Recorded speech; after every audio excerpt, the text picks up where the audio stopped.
Welcome to Conversations with Healers, a podcast and video interview series that features intimate, soulful, and cozy conversations with self-healers and healers.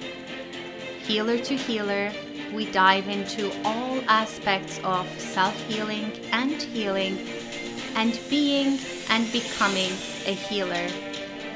I am Damla Aktekin. I'm a healer and the host of this podcast, and I can't wait for you to listen to this conversation.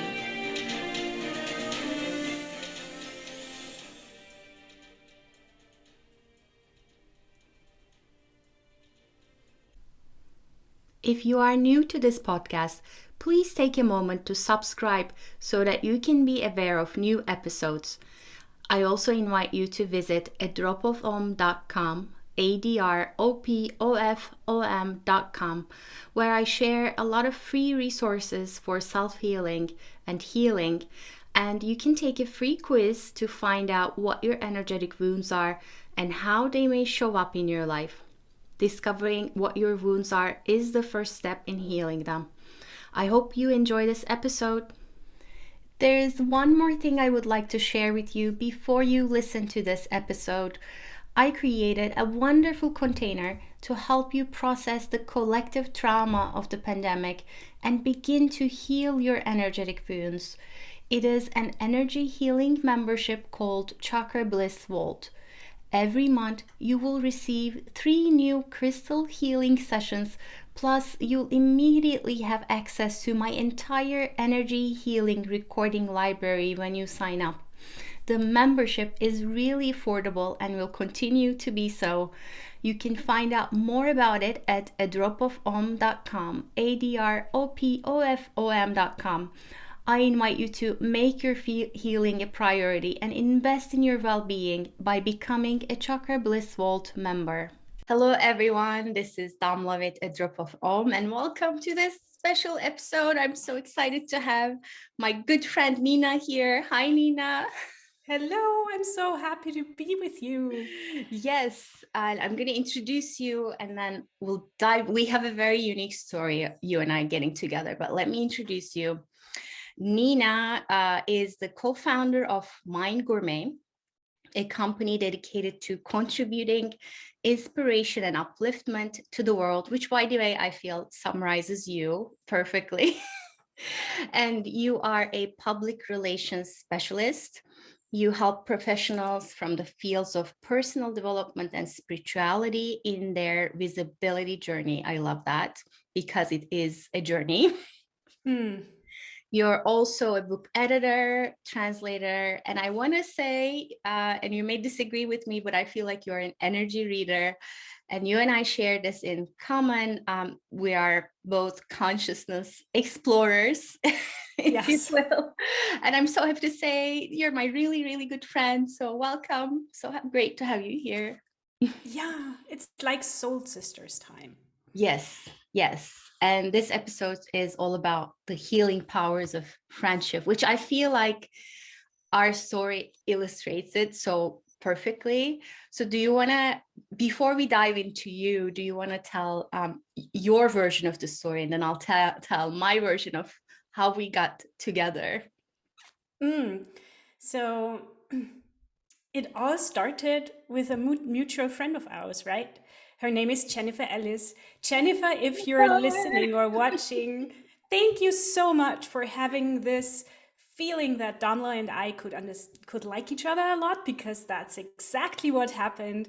And I think I can speak for both of us. We're so grateful that Jennifer had this idea of connecting us. And from the first time we spoke, it felt somehow like we had known each other for a long time. And so I think that first time was maybe, how long ago was it? 1.5 I years? went back and checked because I didn't remember. I know it was during the pandemic. So Jennifer sent both of us an email in August 2020.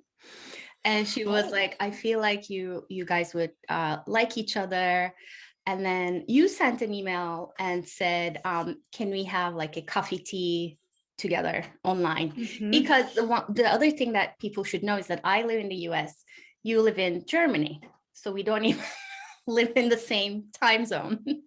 So we got together, and I want to say thank you, Jennifer, from the bottom of my heart. Great friend matchmaking skills. You're a wonderful connector, so thank you so much. And then so we got together sometime in September, and I don't remember, like, I don't think we even talked about what we were supposed to talk about. It ended up being like a 2-hour conversation about like everything and life.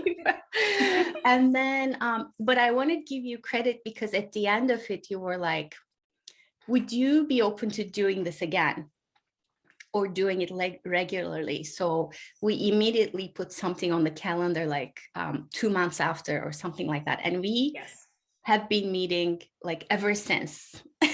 and and we ended up doing, like, we do a card reading for each other, we talk Mm-hmm. about each other's lives, we even attempted like a Damla Nina book club for a while there. And it's been such a pleasure to get to know you over this past year and a half, I want to say. And it continues to evolve and change and grow into this place that I know, where I feel like I am truly heard when I'm with you. Like, you're such a good listener, and I feel like we're both excited to see each other when we see each other, because there's usually like a lot of things happening in between the time that we don't see each other, and then um, we tell each other about each other's lives, and also about all the things we're interested in that moment in time. How does that play out for you, that part? I feel so much the same. Like from the beginning, I feel truly seen and heard by you. And I feel like almost like you knew me very fast. Maybe not the details of my life, but who I was. And I felt and still feel so comfortable in your presence. And every time it just relaxes me to be with you, to feel like I can just be the way I am and share what's good, what doesn't feel so good, and hear your thoughts on it and hear what you have to share. And often it's interesting because I feel like I gain so much value both directly through the heart to heart connection and also through hearing about your experiences and hearing you speak about my experiences when you respond, which I absolutely love. It's such a beautiful exchange that we have that it's almost like surreal to think that we never gave each other a hug in, I wouldn't say real life because it's real, but I Right, mean like, in I don't know how physical tall life. you are, I would I hope that happens too in the near future, possibly. I'd love to do that. Like, get together, have a real tea or coffee. Yes, That would be awesome. totally. That would be lovely. Wherever, like it could be in the Exactly. Maybe States, somewhere in the middle, it could be in not the Turkey, Atlantic Ocean, but somewhere or else. here. Somewhere that is not in the middle of the ocean. That would be, yeah. What I want to say though, the other thing that happens, there's definitely deep listening. And I feel like you see some patterns and connections I don't immediately see. Um, and I feel like I try to do the same for you occasionally. And like, one great example is, like, the last time we met, I was telling you about how Egypt was coming up for me, how I would love to visit Egypt. And I didn't even realize, but I was wearing this t-shirt that said, "I must go." And Oh you yeah. pointed that out. I was like, oh, yes, yes, I must go. So that was lovely. And then the other really, really fun thing for me that happens when we get together is this almost like file swapping. Like, you connect me to books and people, and like these consciousness areas that you're interested in at the time, or you feel like I'd be interested in, and then I do the same for you, and then we both end up like getting all these new little resources, like within the same context of curiosity, I feel like. Totally. Yeah. And that's so beautiful. It's almost like a flower bouquet or fireworks of inspiration that um, that kind of, it happens in the moment, but then it spreads out over time, because in between the times we speak with each other, like I have a look at all the resources you shared with me about, I look into the books you're reading, or I check out the people you say like, they could be interesting for you. And so this is so enriching on so many levels.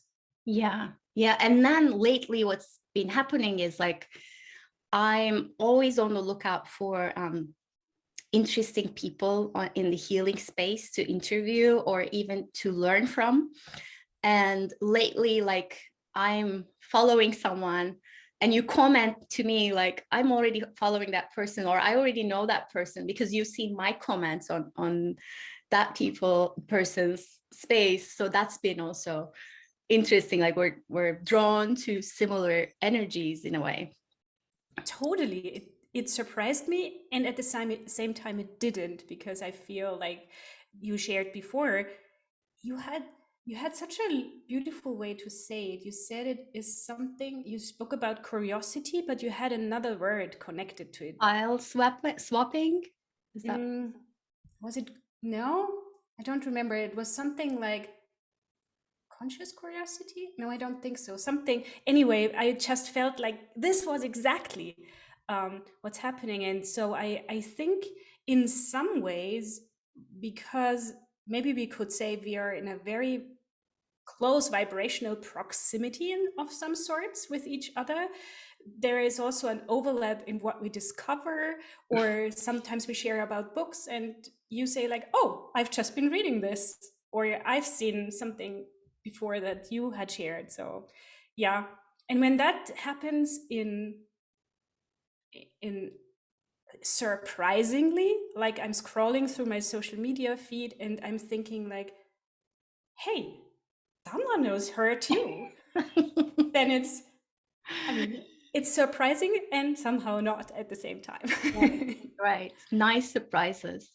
I want to ask you about, because I feel like you have such a unique and I almost want to say like a really gentle and feminine view of what you do in the public relations space. Can you tell me your philosophy there? And I know you work with a lot of healers, spiritual people, teachers who are really active in the healing of the world, if you will. And you approach it in your own unique way in how you connect these people with the world. Tell us about that. um, I'm even hesitating to call myself a PR person or a publicist, because I feel, I don't know, I feel like it's about PR and not so much at the same time. And it all started a few years ago when a dear friend of mine, Tiffany, said, can you help me with PR? You are so good at connecting people. And I was surprised because I hadn't seen this myself. And so for a few months, we collaborated on one of her projects. And then it was like, that was complete. And I did my other things again. And then about maybe 1.5 or 2 years ago, several people, I believe 4 or 5, reached out to me within a relatively short period of time, maybe 4 to 6 weeks, asking me if I could support them with their PR. And so I thought this is more than a coincidence somehow. And so what I had always loved was bringing people together in my very introverted way, which is have never been a party person, but I have, of course, always known people, and I love one-on-one and conversations that are deep. So even though you would never find me at a big meeting, probably, I feel like I have very precious relationships, and I can feel like or read energies very well. And I assume that was the reason why people started to ask me. And so um, the first thing that I noticed is that I I have nothing inside me that is chasing opportunities. It's more like I feel and lean into things and I match energies. That's one thing. The other thing is that I have nothing in me that is very strategic about numbers. I feel like love is bigger than numbers. That's not my quote, though. Ellie Trier, um, a person that's really dear to my heart, she has an offering that's called Love is Greater Than Numbers, but it so speaks to me. And so I have basically always looked for resonance or discovered resonance while I do different things, and suddenly I see somebody or I read something and I'm thinking, this person might be interesting for that person, or this podcast might be a good opportunity for this client. And so um, that's mostly what I'm about. And when I do what we could call PR, which I feel always a little bit hesitant to Or do what that, would you call it? I have not found a name for it yet. I would like to find one. My little tiny boutique agency, I call it Resonant Relations. Ah, Um, but I probably I mean, of course you can call it PR, but it still feels like not totally it. And it one of the feels, I things, agree with you, like public relations, it's almost like it's something outside of you. It's like out there that has to do with the public, but it doesn't imply any connection or energy matching, which is what you're doing. You're connecting people to people, energy to energy, and that's a different kind of I mean, the end result might look similar, but the intentionality and the sort of effort or non-effort you put into it is very, very different. Does that ring true? yeah, I would say that I accompany others in their visibility journey, which is in some ways weird because I myself am so challenged by being visible. So sometimes I feel like this saying that you need to teach what you have to learn yourself most applies to me. So I like to accompany people in those, in growing into being comfortable with being seen and heard publicly in a way that suits them and their personality. And I can see that the people that come to me are usually sensitives, empaths, and from the world of spirituality and personal development. And so I talk with them about their vision, who their current and future self is, what they are dreaming about, all those things. And then we craft usually together their media material, like their media kit. We talk about their media page on the website. And once we have everything together, including what you call the pitch, in which basically the email in an email body is the essence explained of who the person is and what they do, I start the actual process of reaching out and connecting people. And I find then there is another thing that's really super juicy and interesting, because it starts out with an agreement to have a conversation together.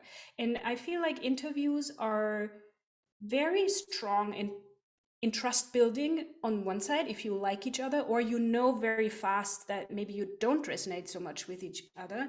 And so I have seen it in the PR work that I've done, but also with regards to many interviews I've done for Mind Gourmet with thought leaders and authors and just super inspiring people, that often the interview is only the beginning and more opportunities arise, even friendships. And so I feel like sometimes I have the honor to be some sort of synchronicity enhancer or whisperer, because I basically set something in motion that often, not always, of course, but often brings more gifts than only a conversation. I love that. And there's clearly good karma there, that for both of us, that we got connected in the exact same way. Yeah. And I want to ask you, when you're feeling into these connections of or resonance, like how is that process for you? Like, are you hearing them? Are you like, what is it happening in you? And as you look at these two different things, which might have something in common, like what's your intuitive process there? I feel like it's mostly um, an inner feeling. It's almost like a signature that feels both sparkly and expansive. It usually comes, I don't know what comes first, this kind of knowing or the feeling, or maybe at the same time. And then when that gets started, also my other inner senses click in. I start to see before my inner eyes things that could beautifully play out, or I can hear the voices in my inner ear, how, not necessarily the words of a conversation, but just like it becomes more of an inner experience. And I just, when this feeling appears, I know I'm onto something. And then I go deeper. I listen into a few episodes, for example, and I look at those hosts' websites, and um, if those more rational or mental things that I do still match my first impression, then I reach out. Yeah, that's wonderful. And I mean, that's totally you. Like, I can see you doing that. But outside of that, like, I know there are PR agencies or PR people who base it very much on the statistics. They're like, you're going to pay us this much and you're going to get this many interviews in the year. Like, it's very mathematical. And not to say, I mean, they're not utilizing any sort of intuition. But with you, I feel like it feels like it would come out to be in the right amount and the quality, not just the quantity, if that makes sense, of the quality of the connection.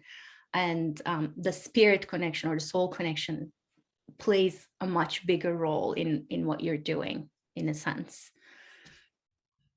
Yeah, Yeah. I feel that too.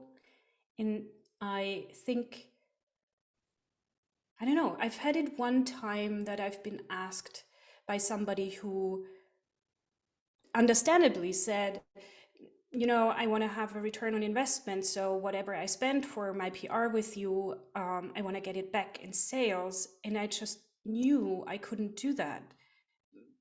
First, because I cannot predict it.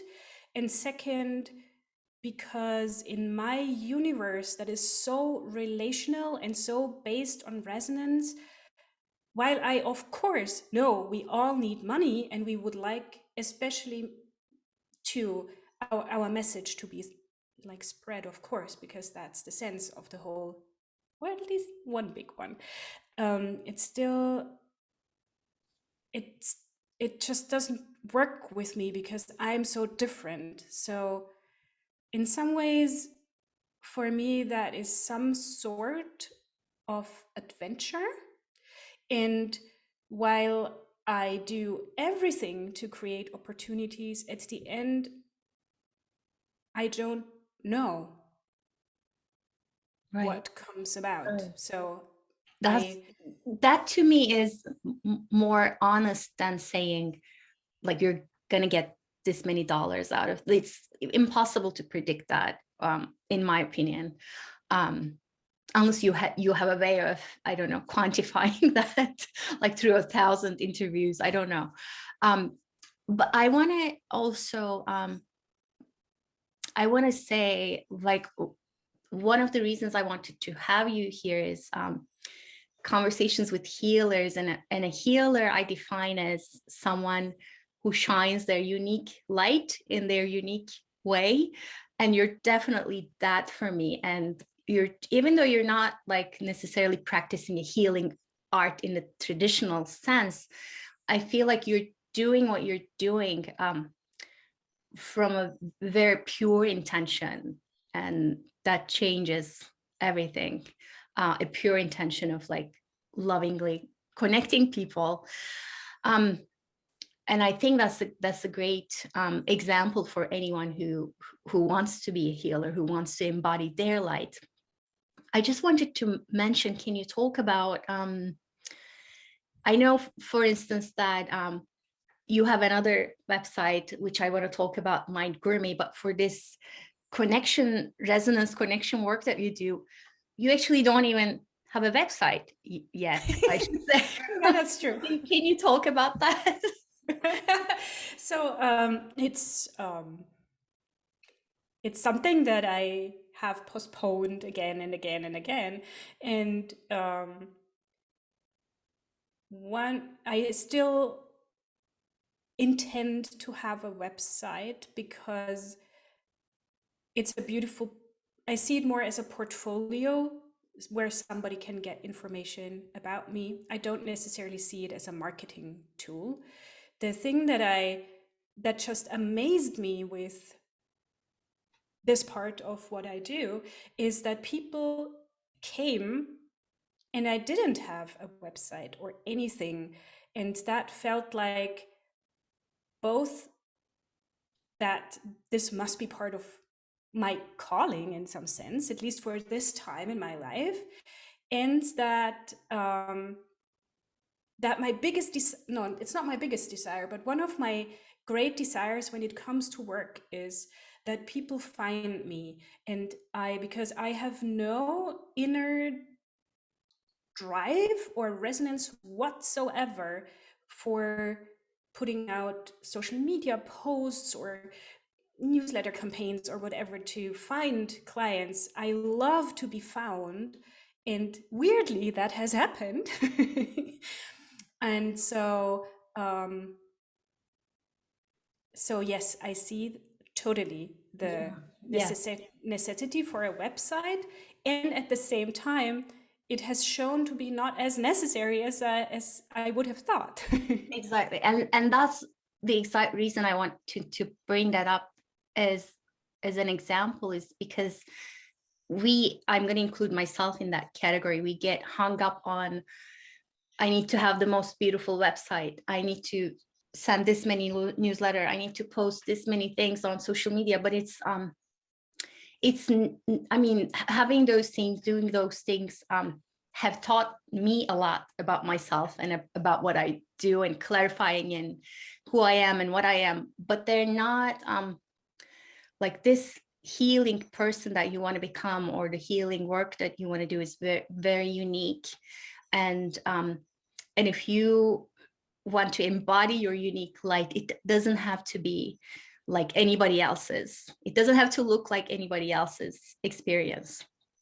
And for me, it also speaks to how much you know yourself, because I'm an introvert as well. I'm definitely on that boat. So to me, like writing is my happy space, and like one-on-one conversations, Yes. like what we're doing. So knowing like what works for you, knowing like there's a certain comfort level with social media, for instance. Like I now only post when I'm guided to or inspired to post, and I don't force myself to post like 3 times a day. And I tried that and it didn't work. So it's I applaud you in knowing, like, it feels like you have very good breaks in, like, someone might label you a public relations specialist. Like, I did it to beginning, I'm sorry. And Oh then no, it's okay. no, I don't necessarily fall into that bucket. Like, this is who I am. This is the way I connect with life, and this is what came out of it just naturally. So I love that. Mm, and I would love to know how it is for you and what you do. It's true. It's about knowing myself, and it's about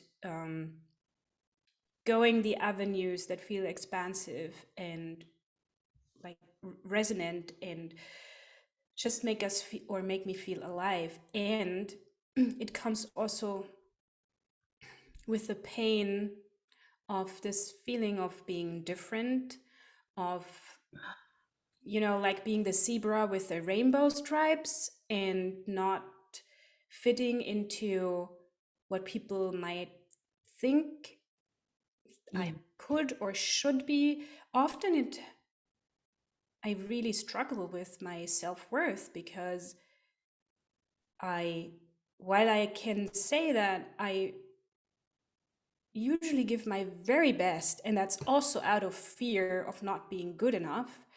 It's both this, I'm so driven by inspiration and by exploring energies and feeling into them, and at the same time there's also this, are those fears like, am I good enough? Is what I'm doing, does it make sense? Does it lead people to where they want to be? And so it's this, I feel like it's this polarity dance that keeps me moving between expansive and contractive feelings and experiences. Absolutely. I would use a curse word there too, but let's keep it kosher. And as soon as you said that, there's one thing I wanted to share here, which is this. I've been running into the same myth this past week and a half. The first was, I listened to this interview about Briar Rose, which is the story of the Sleeping Beauty, but the fairy tale that was older than that. And in the Briar Rose, they have 13 fairies. The king and queen can't have a baby, and then they finally have a baby. And when the baby is born, 12 fairies are invited to bless the baby, but the 13th fairy, who is a little bit darker than the others, she's not invited, but she comes anyway. And she, instead of blessing the child, gives a curse to the child to sleep, and the story goes. And then a couple days later, I'm listening to another podcast, and I'll mention these, by the way, at the bottom, where the person was talking about the myth of Eris, Eris. And Eris is the goddess of chaos. So again, there was a wedding. Because she's so chaotic and tends to mess things up, she wasn't invited. But of course, he comes anyway. And she is cited as the reason for the Trojan War. So war starts. And in the story of the Briar Rose, the 13th fairy cursing the child, the innocent, is also like another representation of this war within us, the war of the accepted and the unaccepted parts. And then today, I was listening to another conversation about I'm learning astrology, and one of the things I'm researching is the nodes of the moon. There's the south node and the north node. And I was listening to this conversation. In Indian astrology, they're called, this north node is called Rahu, and the south node is called Ketu. And Rahu Ketu used to be together. It was one entity. And in the beginning of times, when the gods were churning the primordial ocean, the cosmic ocean, to create Amrit, or ambrosia, or the nectar of infinite life, this Rahu Ketu, which was like a demon or a monster came and helped them, and they got the infinite life elixir, the nectar. But of course, they wanted to have a party where all the gods and goddesses were going to drink it, except for Rahu Ketu, who helped them get the nectar. But Rahu Ketu dressed up as a very attractive young woman, and he ended up drinking the immortal life elixir anyways. When God Vishnu found out about it, he chopped his head off. The head became Rahu, the body became Ketu. And this interview, they were talking about how Rahu and Ketu represent all these elements of chaos, like the chaos Eris represent all these elements of chaos in us, as well as Rahu in particular represents being a foreigner, being labeled a rebellious person, living on a foreign land, which all of those are me. And me, sometimes. And when I encounter something like this, like the same, all these three myths are basically telling the same things.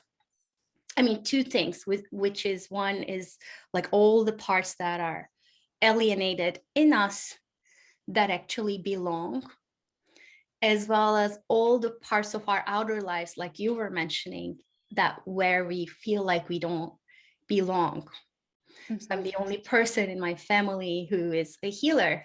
I'm the only person in my family who is a writer. And in my immediate surrounding, it's also, I'm pretty much, I have friends like you. Thank God I have some connections here. But it's been hard to keep in touch with them through the pandemic, which is another reason I was so grateful for you. Which brings me to last night. So I'm sitting with my husband. So we're talking about like, what are you, reading, seeing, what's happening in your life, even though we see each other every day.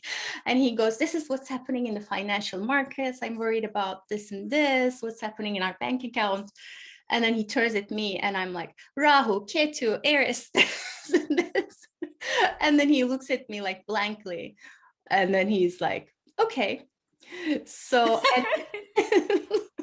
which is so typical, like the things that he tells me about, I am that way. So in all honesty, but then occasionally, like I want to sit down with someone like you when I tell this story, who's going to be like as invested in it as excited about it as I am. So thank you.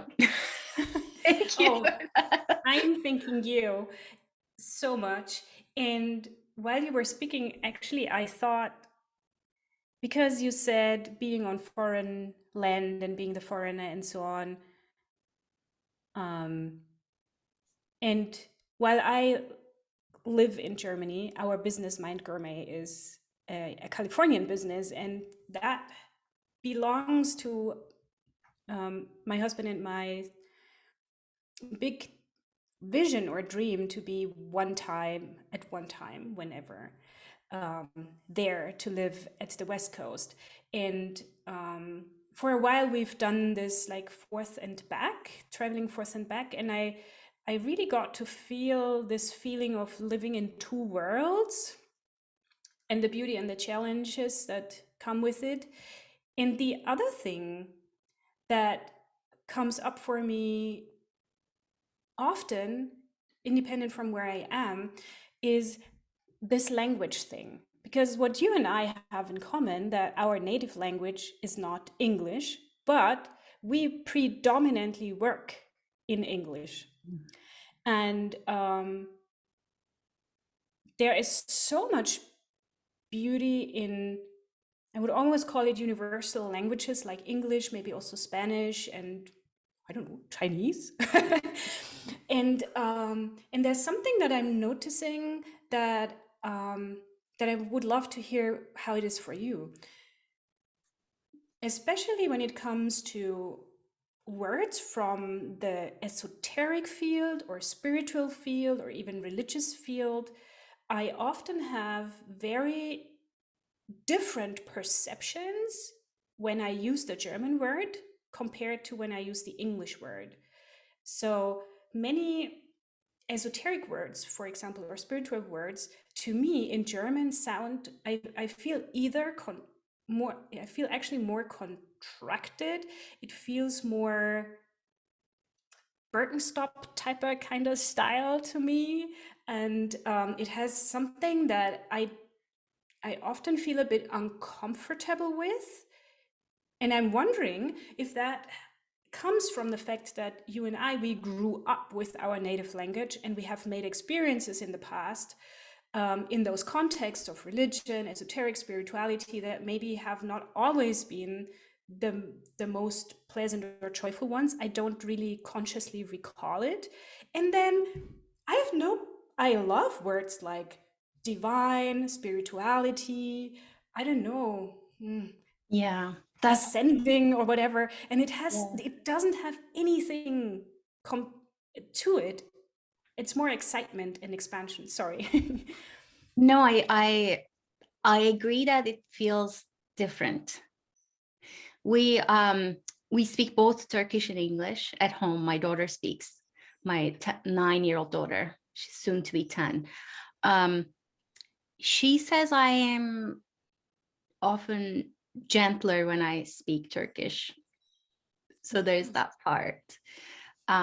I think there's an element of definitely stress of being understood correctly when I'm speaking English.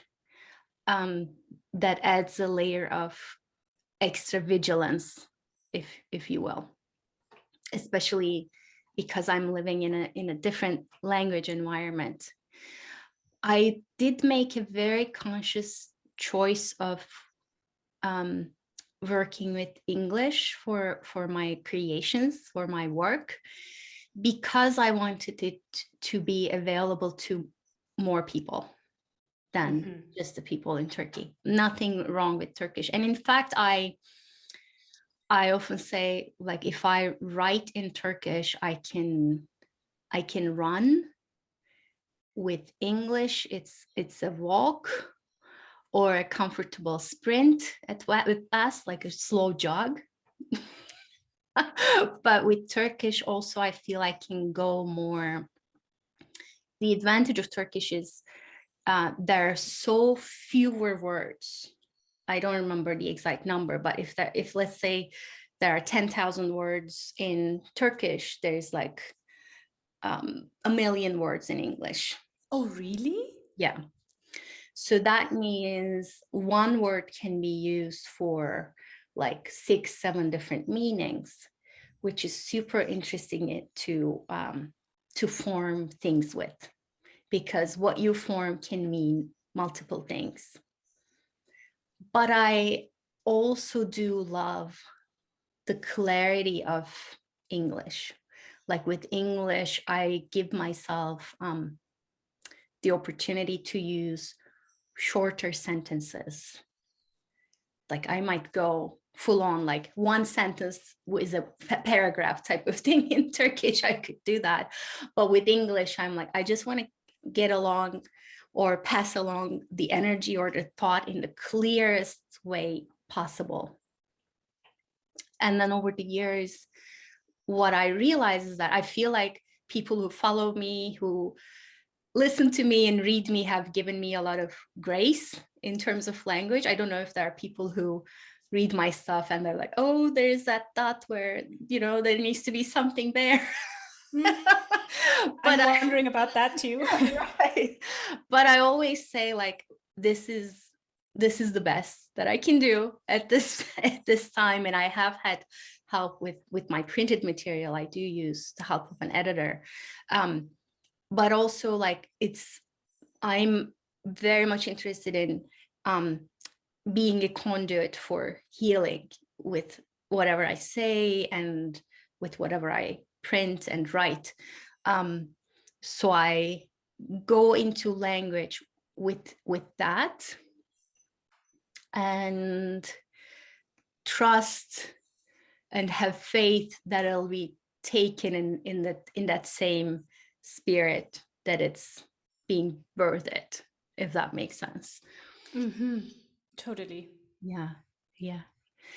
I'm interested in hearing what you're interested in right now. What's bringing you excitement, and what are some of the things you're excited to find out more about, or you're drawn to right now? Mm. Okay. I'm having the feeling of, or I sense a certain mm, urgency is maybe too much, but I sense a certain pull towards something new. I don't know yet what it is. I feel like I'm in some sort of intermediate space. I don't know how long, for how long. And sometimes that's frustrating because it's like, well, okay, so tell me, what is it? I do sense certain things that I feel drawn to, though, and I have been for many, many years. And yet I feel like it's not the time yet, maybe, or maybe and never, I don't know, to do something about it. And that's another thing, like, that we could go into this feeling of how ready do you want or need to be to start something new. So the things I feel drawn to, one is I am just so incredibly fascinated by consciousness, especially um, what how it expresses itself through a human body. So I love exploring all things mind, consciousness, heart, and more I understand and want to go deeper into this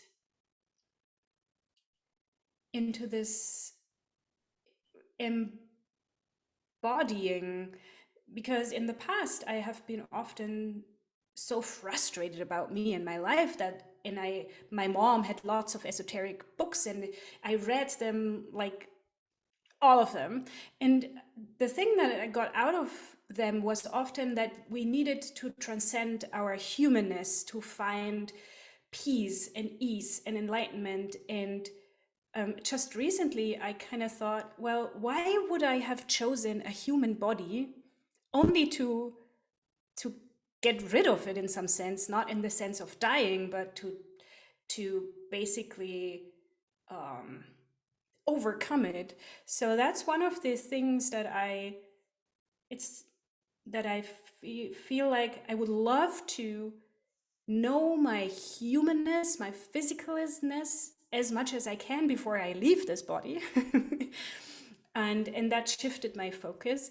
And then the other thing is that I am fascinated by all things non-physical. So especially what's called channeling, but maybe it's simply other ways to read and communicate and translate energy. So I practice channeling, sometimes more, sometimes less. I doubt myself, sometimes more, sometimes less.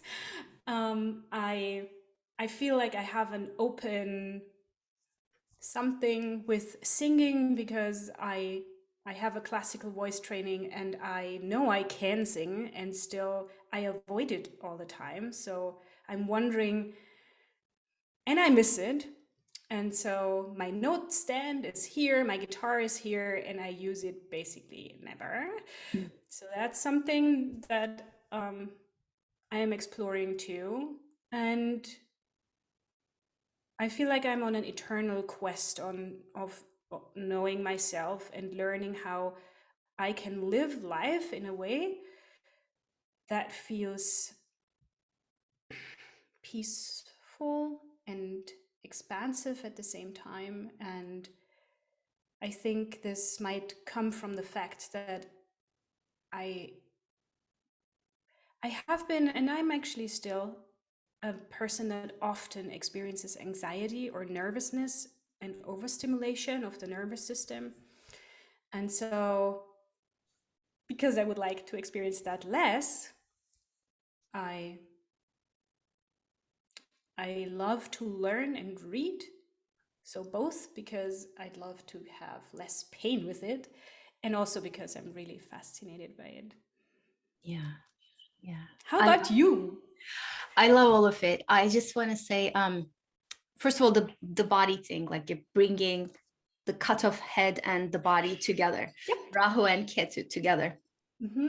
and then having them invited to the party. I feel like that's the theme in these myths, is like invite the parts that weren't previously invited to the party, which is life, what is life supposed to be? This enjoyment of ambrosia and things and all the things our senses love to do. um I love all of that, and I love that like you're very aware of what you're drawn to and also what you need. So that's a great combination, like you keep reaching towards what you need in your way, but also being very conscious of um like, okay, this is a block that I'm hitting, and let me be gentle with that and let me be kind with that. For me right now, astrology is fascinating, all the different Mm. archetypes. um Occasionally I got pulled into a myth or a story like the ones that I just talked about.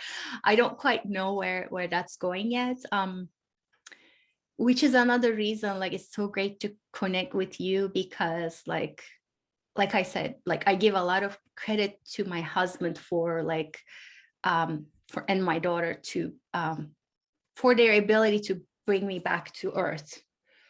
Whereas I feel like I'm more like la in the la la land most of the time. Like I don't walk in the on the street thinking about normal things. I'm like, oh, what is Rahu? What planet is it associated with? Like what's happened? You know, I'm in this constant like um corner of intuition and myth and archetypes, and trying to make sense of it first for myself, and then see if there's something in that that wants to come out to the world and be said and be expressed. Um, and as introverted as I am, I've accepted that this is part of the job to dress up, speak up, and bring the word out. I am hoping to write some of what I've been experiencing with crystals. So that's another thing. Mm. Um, and I have you to thank for that, because you've introduced me to this amazing writing group, which I'll tell you I'll tell you Oh, yeah. more at How the end. fascinating. Cool. Yes, which is starting soon. I am finding it really hard to move through these times physically.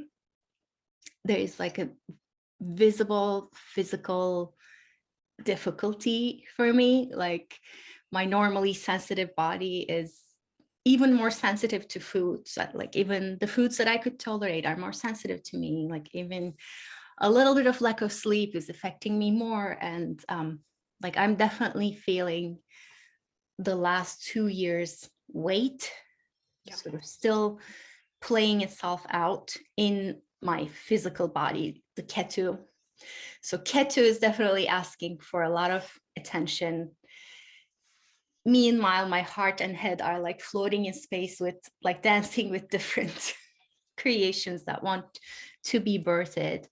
Um, but I'm very, very mindful of taking the time to rest and to say no to a few things, and to do things a little bit, or to create the structures in my life and business so that I'm a little bit kinder to my physical body. And that's a process. It's a life in progress type of thing.